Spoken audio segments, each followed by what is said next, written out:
ഒരു ഡെമോക്രസിയിൽ ജനങ്ങളുടെ നികുതി പണം എടുത്താണ് കേന്ദ്രാവിഷ്കൃത പദ്ധതിയാകട്ടെ സംസ്ഥാനാവിഷ്കൃത പദ്ധതിയാകട്ടെ ഈ പദ്ധതികളൊക്കെ എടുത്ത് നടത്തുന്നത് ജനങ്ങളിൽ നിന്ന് ഊറ്റിയെടുക്കുന്ന നികുതി പണം കൊണ്ടാണ്.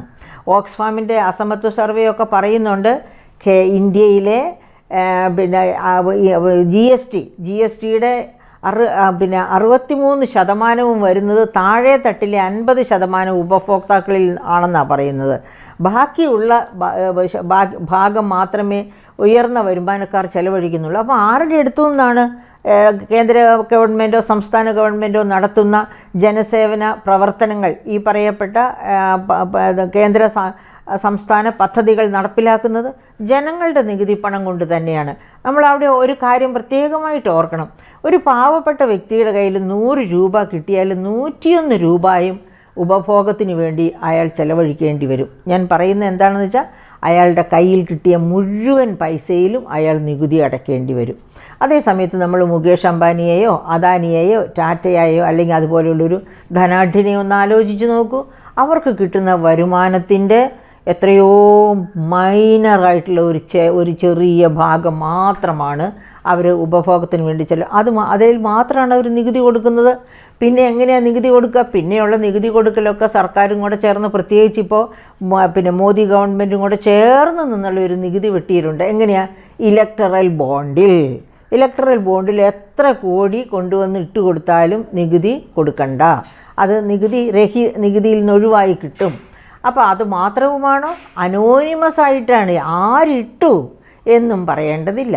അങ്ങനെ കൈകോർക്കുകയാണ് നികുതി കൊടുക്കാൻ പരുവത്തിനുള്ള വലിയ കോർപ്പറേറ്റ് ബോഡികളുമായിട്ടുമൊക്കെ ഗവൺമെൻറ് കൈകോർക്കുന്നതിൻ്റെ ലക്ഷണമാണ് അനോണിമസ് ആയിട്ട് ഇലക്ടറൽ ബോണ്ടിൽ എന്തുമാത്രം വേണമെങ്കിലും ഇൻവെസ്റ്റ് ചെയ്യാമെന്നുള്ള നിയമം തന്നെ. അതാണ് നമ്മൾ നോക്കേണ്ടത്. അങ്ങനെ ഏതെല്ലാം തരത്തിലാണ് ഡെമോക്രസിയെ കൊല ചെയ്തുകൊണ്ട് ഈ ധനികർക്ക് നികുതി കൊടുക്കാതിരിക്കാനുള്ള അവസരങ്ങൾ ഉണ്ടാക്കി കൊടുക്കുന്നത്. കേരളീയത്തിൽ തന്നെ നമ്മൾ കണ്ടതാണ് സ്പോൺസർഷിപ്പ്. ആരാണ് സ്പോൺസർഷിപ്പ് എടുക്കുക?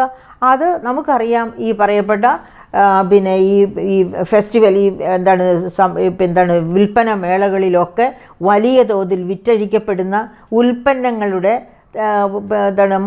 മാർക്കറ്റിംഗ് ഏജൻസികളാണ്. അതായത് ഉൽപ്പാദകരും അവരോട് ചേർന്ന് നിൽക്കുന്ന വിൽപ്പനക്കാരും അടങ്ങിയ സംഘമാണ് ആ ലാഭമെല്ലാം കൊയ്യുന്നത്.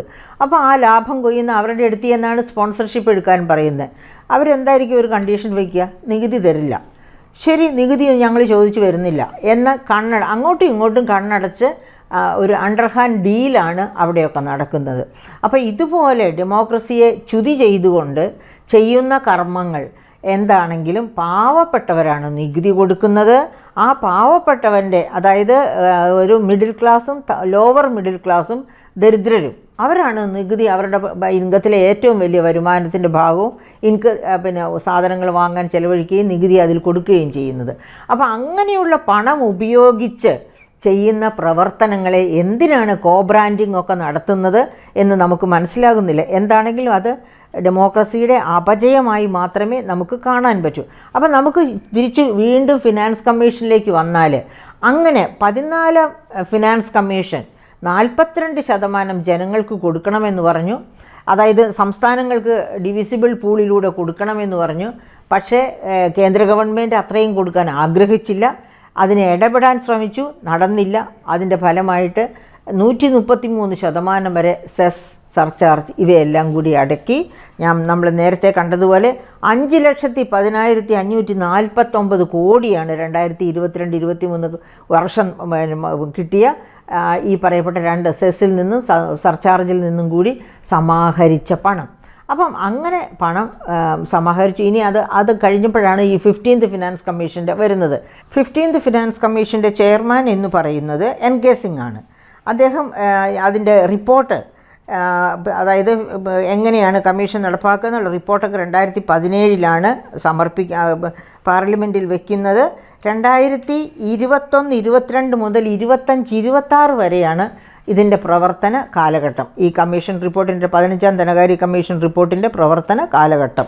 അപ്പോൾ ഈ 15ാം ധനകാര്യ കമ്മീഷൻ്റെ പ്രവർത്തന കാലഘട്ടത്തിലാണ് നമ്മുടെ സംസ്ഥാന ഗവൺമെൻറ് ഞങ്ങളുടെ ധനപ്രതിസന്ധിക്ക് മുഴുവൻ കാരണം ഫിനാൻസ് കമ്മീഷനാണ്, കേന്ദ്ര ഗവൺമെൻറ്റാണ് എന്നൊക്കെ പ്രധാനമായിട്ടും വിമർശനം ഉന്നയിച്ചത്. എന്തുകൊണ്ടാണ്?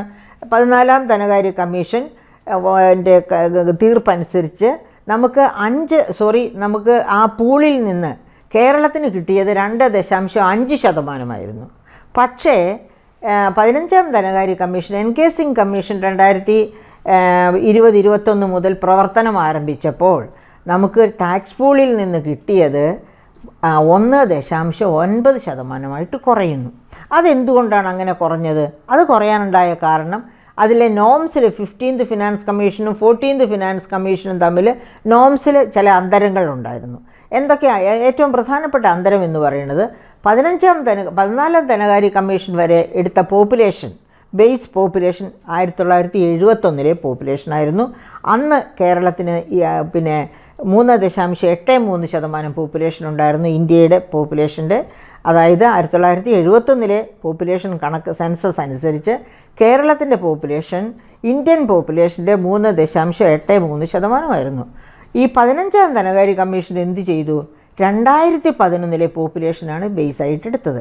അപ്പോൾ അങ്ങനെ പോപ്പുലേഷൻ ബേസായിട്ട് എടുത്തപ്പോഴേക്കും നമ്മുടെ പോപ്പുലേഷൻ 2.62% കുറഞ്ഞിരിക്കുന്നു. അതുകൊണ്ട് തന്നെ നമ്മുടെ ഷെയർ, ഫിസ്ക്കൽ ഡെവല്യൂഷനിൽ നമുക്ക് കിട്ടിയ ഷെയർ 2.5-ൽ നിന്ന് 1.93% കുറഞ്ഞു.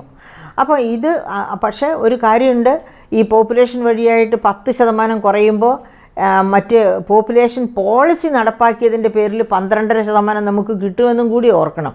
അപ്പോൾ അവിടെ ഒരു നഷ്ടം ഉണ്ടായതുപോലെ തന്നെ ഒരു ഗെയിനും ഉണ്ടായിട്ടുണ്ട്. പക്ഷേ വേറെ പല കാരണങ്ങൾ, ഫിസ്ക്കൽ എഫേർട്ട്, പിന്നെ അങ്ങനെ അതിൻ്റെ അത് ഫിനാൻസ് കമ്മീഷനിലെ മറ്റ് നോംസ് ഉണ്ട്. ആ നോംസൊക്കെ വെച്ച് നോക്കുമ്പോൾ ആകെപ്പാടെ സംസ്ഥാന ഗവൺമെൻറ്റിന് 0.57 കുറവ് വന്നു.